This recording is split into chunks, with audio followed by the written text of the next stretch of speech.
दोस्तों एक latest update हमारे सामने आई है जिसमें कि अमेरिका के द्वारा ज़बरदस्त अटैक्स किए गए मिलिट्री ऑपरेशंस चलाए जा रहे हैं हूतीज़ के ऊपर, जो कि एक ईरान बैक्ड मिलिटेंट ग्रुप है, जो एक ईरान का प्रॉक्सी है। उसके ऊपर ज़बरदस्त अटैक्स अमेरिका ने स्टार्ट कर दिए।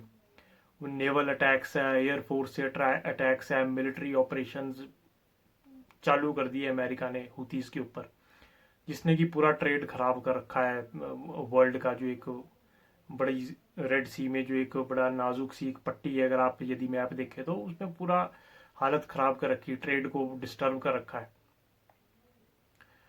उनके जितने भी आपके ये शिप्स थे, ड्रोन्स है, या ये जितने भी ये उसके रडार्स है जो हुतीज के, उस सबको अमेरिका ने बुरी तरह से डिस्ट्रॉय कर दिया।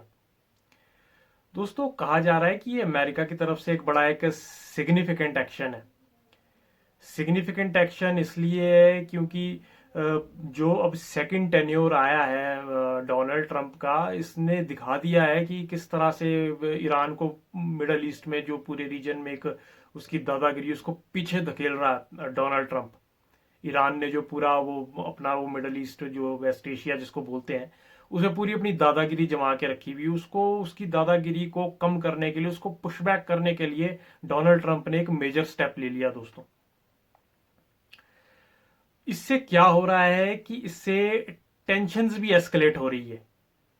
इससे टेंशन्स ये एस्केलेट हो रही है क्योंकि जैसे अभी मिलिट्री ऑपरेशंस अभी यूएस के द्वारा किए गए हैं हुतीज के ऊपर, तो हुतीज ने भी क्या किया, क्योंकि उनके पास असला है, जाहिर सी बात है, ईरान के द्वारा बैक्ड है वो, तो हुतीज ने सरफेस टू एयर मिसाइल दाग दी है, जिसमें कि अमेरिका के कुछ F-16 एयरक्राफ्ट और MQ-9 प्रीडेटर ड्रोन डाउन हो गए हैं। इससे कि अमेरिका और ज्यादा एग्रेशन में आकर के उनके पूरे पूरे दांत तोड़ने की तैयारी में लग गया है। तो असला तो हुतीज के पास भी काफी है, मतलब सरफेस टू एयर मिसाइल होना तो मतलब एक नॉर्मल आतंकी संगठन नहीं है, एक ये किसी आतंकी संगठन के पास इतनी तकड़ी तगड़े वेपनरी नहीं हो सकती। सरफेस टू एयर मिसाइल मतलब सरफेस पे एयर पे अमेरिका का F-16 गिरा दिया, अमेरिका का MQ-9 प्रीडेटर ड्रोन गिरा दिया, तो that means they are good at weapons, मतलब बड़े तकड़े वेपन्स है उनके पास ईरान के द्वारा दिए गए।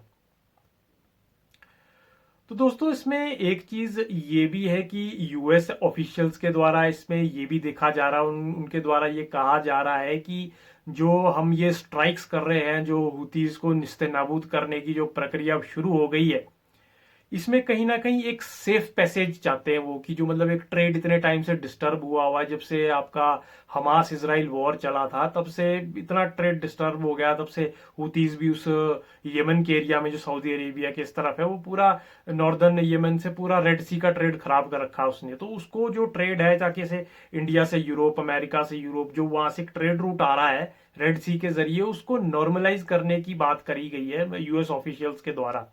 दोस्तों एक चीज तो इसमें ये है कि भाई जो अमेरिका है वो ईरान का इन्फ्लुएंस कम करना चाहता है मिडल ईस्ट में। जिस तरह से मैंने आपको भी बताया कि दादागिरी मचा रखी है उसने, उसका इन्फ्लुएंस कम करना चाहता है। एक चीज तो ये है, और दूसरा ये है कि जो क्या बोलते हैं न्यूक्लियर प्रोग्राम जो वो अभी काम कर रहा है ईरान, उस पे अमेरिका उस पे नेगोशिएशन करना चाहता है, उसको न्यूक्लियर पावर नहीं बनने देना चाहेगा ईरान को। आप देखो दोस्तों किस तरह से स्मार्टली मतलब अमेरिका ने और इसराइल ने मिलके ईरान की प्रॉक्सीज को चरमरा दिया, मतलब जड़े उखाड़ दिया। आप देखो जब इसराइल ने फलस्तीन के साथ जब वॉर हुई थी तो पूरा हमास को ठोक के रख दिया, पूरे हमास की हवाइयां उड़ा के रख दिया, और हमास बिल्कुल इधर उधर छिप गया, टनल्स में छिप गया वो, सो आप जैसा कि आपने खबरों में भी देखा था। दूसरा फिर हिजबुल्ला के दोस्तों देखो कितने कितने बड़े लीडर्स को मार दिया। उनकी मतलब इंटेलिजेंस एजेंसी जो मोसाद है, कितना तकड़ा ऑपरेशन किया। वो जो नसरल्ला है एक, और एक सैफुद्दीन करके भी है कोई, जो एक वहां का जो ईरान बैक्ड एक मिलिशिया था, जो उनका हेड था हिजबुल्ला का, किस तरह से एकदम मिलिट्री ऑपरेशंस करके स्ट्राइक करके उनके मतलब इंटेलिजेंस क्या प्रिसीजन है दोस्तों, एक बात तो माननी पड़ेगी।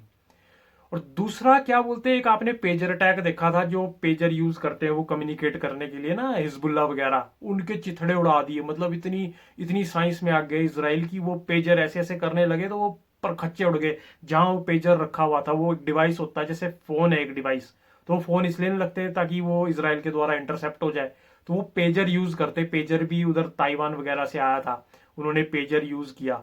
तो वो सोच रहे थे कि हम पेजर यूज करके बच जाएंगे, ये इस तरह का डिवाइस है जो हम जिससे कम्युनिकेट भी कर पाएंगे और इसराइल को पता भी नहीं चलेगा क्या हुआ क्या नहीं हुआ।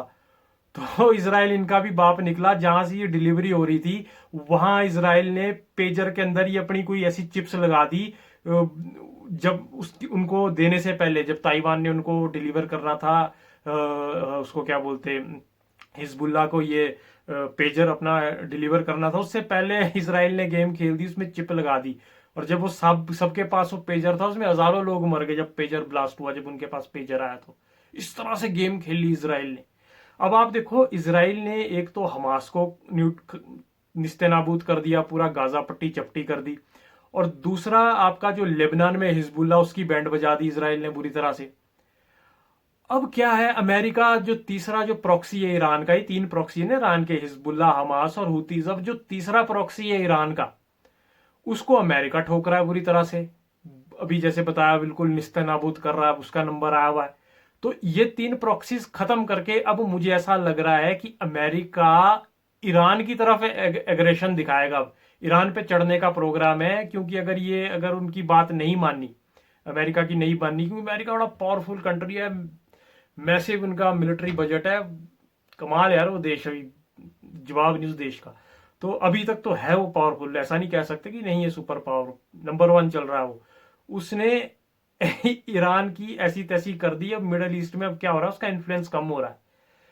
और दोस्तों, मैं आपको एक चीज और बता दूं कि ये पूरा मिडल ईस्ट अभी और आग में झुलसेगा, पूरी तरह ये मिडल ईस्ट और आग में झुलसेगा। अभी आपने देखा होगा, जब ट्रंप राष्ट्रपति बना था तो इसने बोला था कि जितने भी फलस्तीनी हैं सब गाजा पट्टी छोड़ के चले जाएं। आप मुझे बताओ, 30-35 लाख या 25-30 लाख इस तरह के जो फलस्तीनी मुसलमान वहां रह रहे हैं।